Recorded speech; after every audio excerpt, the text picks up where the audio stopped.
el nombre del Padre, y del Hijo, y del Espíritu Santo. Amén. Escuchemos el Evangelio según San Marcos. En aquel tiempo, como la fama de Jesús se había extendido tanto, llegó a oídos del rey Herodes el rumor de que Juan el Bautista había resucitado y sus poderes actuaban con Jesús.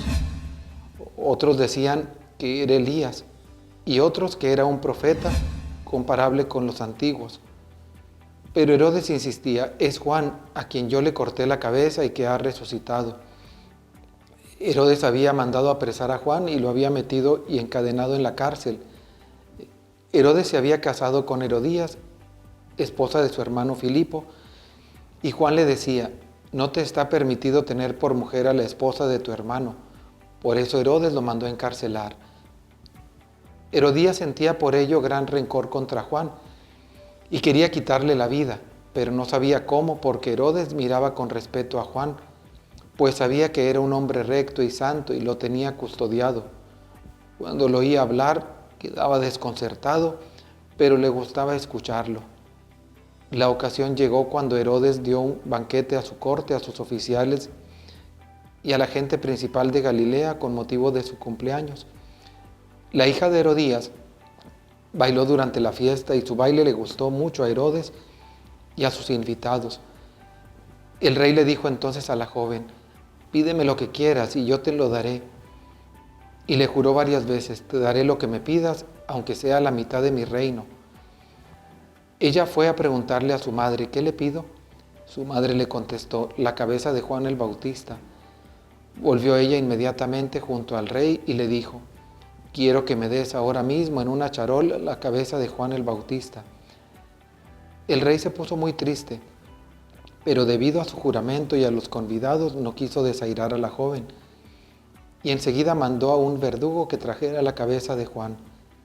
El verdugo fue, lo decapitó en la cárcel, trajo la cabeza en una charola, se la entregó a la joven y ella se la entregó a su madre. Al enterarse de esto, los discípulos de Juan fueron a recoger el cadáver y lo sepultaron. Palabra del Señor. La historia que conocemos, que varias veces en el año la escuchamos sobre cómo muere Juan, nos denota varias características del rey Herodes: su afán de poder, su orgullo, su soberbia por encima de su conciencia. Podríamos decir que la voz de Juan es la voz de la conciencia que le dice: no está bien lo que estás haciendo. Y si lo vemos desde este punto de vista, Juan como la voz de su conciencia o quien le alcanza a iluminar la conciencia a Herodes. Entonces vemos otra cosa, dice que Herodes lo mandó a encarcelar. Mucha gente encarcela su propia conciencia, sus propias convicciones, con tal de mantenerse en el pecado. Muchos continúan y no renuncian al pecado. Es más, si alguien le señala su pecado, terminan a veces le dejan de hablar a alguien. Llama la atención cómo hay personas que, y a veces lo publican en las redes sociales, que alguien pide prestado a un amigo, ese amigo le cobra, porque pues así debe ser, y entonces le deja de hablar. Pues es lo que procede. ¿Por qué te enojas? ¿Será que tenías otra intención? ¿Será que crees que dudó de ti? Pero si solamente te está cobrando lo que tú debes, es algo honesto, es algo tranquilo, no te enojes. Y como esto, muchas otras cosas. Alguien que me señala algo que no estoy haciendo bien, alguien que decide dejar el pecado, tenemos que actuar conforme a la voluntad de Dios. Herodes se mantiene porque hay otro pecado que lo tiene también enganchado, que es la vanidad, que es la soberbia, que es su altanería de decir: yo cumplo, mi palabra la cumplo.